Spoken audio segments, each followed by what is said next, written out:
নমস্কার বন্ধুরা, আজ আমি নিয়ে হাজির হয়েছি ডিম ভাপা।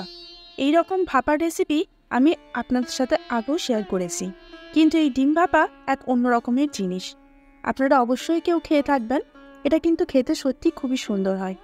প্রথম থেকে শেষ পর্যন্ত অবশ্যই ভিডিওটি দেখুন, তাহলে আপনারাও কিন্তু এটি খুব সহজেই বাড়িতে তৈরি করতে পারবেন। পমস কিচেনে আরও একবার সকলকে স্বাগত জানিয়ে শুরু করছি আজকের রেসিপি। ডিম ভাপা বানানোর জন্য প্রথমেই দেখুন ডিমগুলোকে খুব ভালো করে সেদ্ধ করে এইভাবে মাছ বরাবর কিন্তু আমি এগুলোকে কেটে নিয়েছি।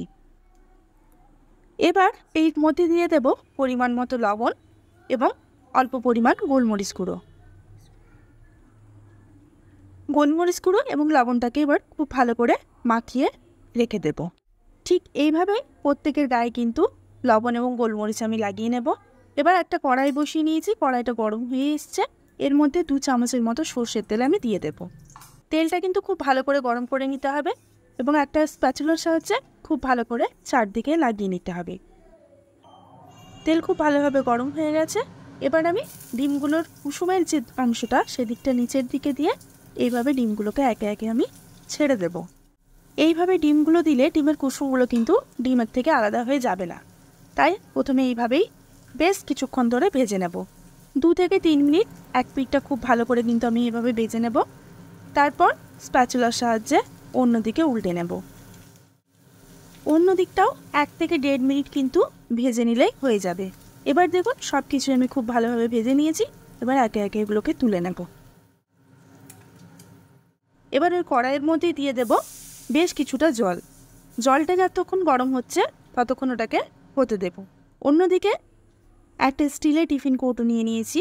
এর মধ্যে প্রথমে দিয়ে দেবো 2 থেকে 3 চামচ টক দই, 1 চামচ পোস্ত বাটা, 1 চামচ সরষে বাটা, আর 1/2 চামচ লঙ্কার গুঁড়ো, 1/2 চামচ হলুদ গুঁড়ো, আর পরিমাণ মতো লবণ। আর সবশেষে দিয়ে দেবো 3 থেকে 4 চামচ সর্ষের তেল। তেলটা যে কোনো ভাপা রেসিপির ক্ষেত্রে কিন্তু একটু বেশি দিতে হয়, তবেই কিন্তু ভাপার টেস্টটা খুব ভালো আসে।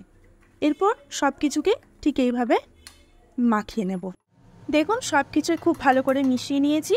এবার ভেজে রাখা ডিমগুলোকে একে একে দিয়ে দেব। প্রথমেই ডিমের কুসুমের দিকটা তলায় দিয়ে দেব। তারপর একটা চামচের সাহায্যে খুব ভালো করে একে একে এবার এগুলোকে উল্টে পাল্টে মেখে নেব। খুবই সাবধানে এই কাজটা করতে হবে, নাহলে কুসুমগুলো কিন্তু ছেড়ে যেতে পারেন। ডিমের সঙ্গে মশলা কিন্তু খুব ভালোভাবে মাখিয়ে নিয়েছি। এবার ওপর থেকে ছড়িয়ে দেবো বেশ কয়েকটা চেরা কাঁচা লঙ্কা, আর সবশেষে দিয়ে দেব 1 চামচ সরষের তেল। তারপর টিফিন কৌটোর বক্সটা কিন্তু আমি বন্ধ করে দেব। অন্যদিকে দেখুন জল কিন্তু একদম ফুটে গেছে। একটা স্ট্যান্ড বসিয়ে দিয়েছি এবং টিফিন কৌটোটা এবার দিয়ে দেব। তারপর ঢাকনা দিয়ে ঢেকে রেখে দেবো 20 থেকে 25 মিনিটের জন্য। 20 মিনিট পর গ্যাসটাকে কিন্তু আমি অফ করে দেবো, কিন্তু ঢাকনা আমি খুলবো না।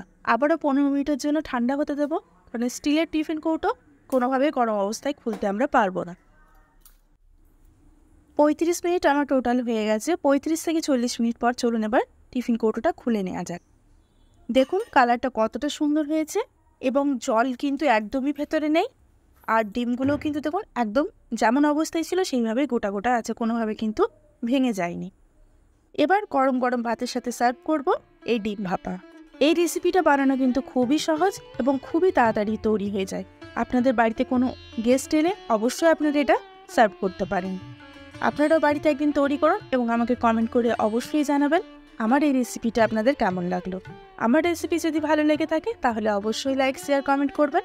আর আমার চ্যানেলে নতুন হয়ে থাকলে অবশ্যই চ্যানেলটিকে সাবস্ক্রাইব করবেন। সুস্থ থাকবেন, ভালো থাকবেন। আবারও দেখা হবে অন্য একটি রেসিপির সঙ্গে।